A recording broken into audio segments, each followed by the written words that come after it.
4 упражнения, которые позволяют нам улучшить лимфодренаж в организме, создать отхаркивающий эффект и облегчить симптоматику и, скажем, прохождение там вот бронхитов и всех связанных с кашлем ситуаций и болезней. Итак, первое движение, трехручки. Обязательно теплые руки должны быть. Расслабляем. И дальше вот эти кончиками пальцев, но движение должно быть не ударное, а движение должно быть расслабленное. Вот такое вот движение должно быть, легенькое. Начинаем с этой части тела, да, это нижняя часть легких, и проходим до ключиц, до начала шейного отдела. Важно делать поглаживание перед началом, да, и между упражнениями. Очень правильно замечание. Важно делать проглаживание, то есть мы как бы сгоняем все и начинаем простукивать вот такими вот движениями. Один раз, второй раз прошлись с одной, со второй стороны. Достаточно. Сделали поглаживающее движение. И следующее движение это вот такие, но не рубим, а как бы хлюпаем. Вот такие легкие пальчики растопырены. То же самое проходим в том же направлении. Снизу вверх. Вернее, сверху вниз. И опять обязательно поглаживание. Следующее движение ладошками. В это время, если ребенок или пациент будет звучать, то это даже будет очень здорово помогать практике. Может пахнуть. Попробуй. Во время того, как я стучу, да. И запускаем процессы. И опять сгоняем. И завершающее движение мы делаем ручки в кулачки, но тоже не бьем, а обязательно вот таким вот образом простукиваем. Вот такие вот 4 простукивания позволяют нам. Делаем это с каждой стороны. Ложись на бочок. Повернем Сашу на лицом туда, Саша, лицом к камере, да, чтобы было видно. И то же самое, ложится человек на подушке, чтобы у него, да. Тут можно подушку под голову ставить, да, чтобы тебе удобнее было, да. Хорошо. И то же самое начинаем. Вот у нас окончание легких, да. И мы точно так же начинаем движение. Сначала погладили, потом пальчиками прошлись, погладили, хлюпающее движение, удары ребром в ладошки. Видите, пальцы раскрыты, это важно.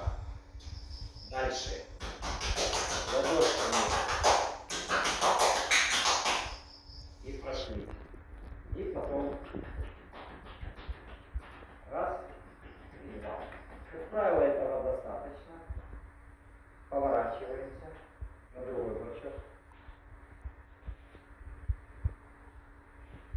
Принципиально важно, чтобы грудь была выше, чем голова. Да? То есть мы допускаем дренаж, чтобы вся слизь, весь застой стекал из легких и бронхов, стекал в сторону головы, в сторону горла и выходил. И продолжаем.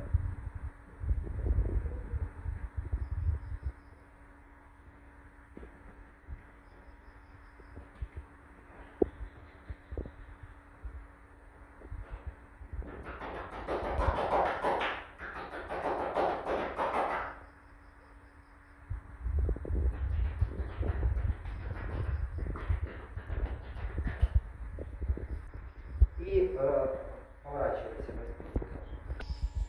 И теперь завершающий как бы грудь здесь, да, почувствовал, что ты лежишь.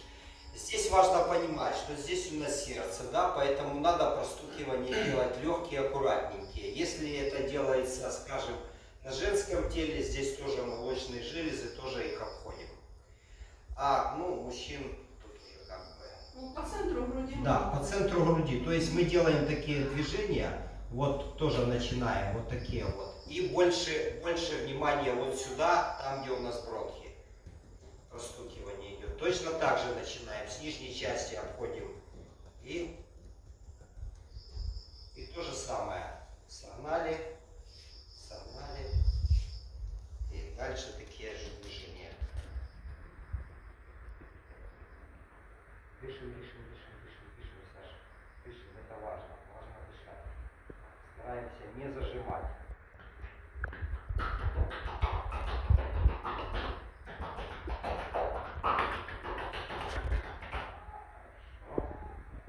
Хорошо.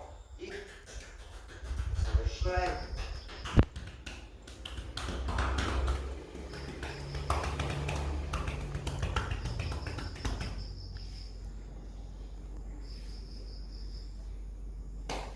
Все, Спасибо огромное. клиент жив и готов. Можно делать деткам, даже маленьким, даже Да. грудным, да, то есть Всё, ничего да, вредного в здорово. этом нет. Да. И это можно делать для профилактики, если какой-то ОРЗ, да, чтобы кашель, чтобы эта респираторка не опускалась ниже, да, то есть мы переворачиваем тельце и гравитацией выгоняем это наружу. Вот. Или если это уже застойное явление, есть какие-то хронические заболевания, осложнения в дыхательной системе, то есть в любом случае это работает очень хорошо. Ребят, 5 минут массажа Да. и антибиотики нам не нужны. Совершенно верно. И можно обойтись смело без них. Спасибо вам огромное. Пользуйтесь на здоровье. Спасибо.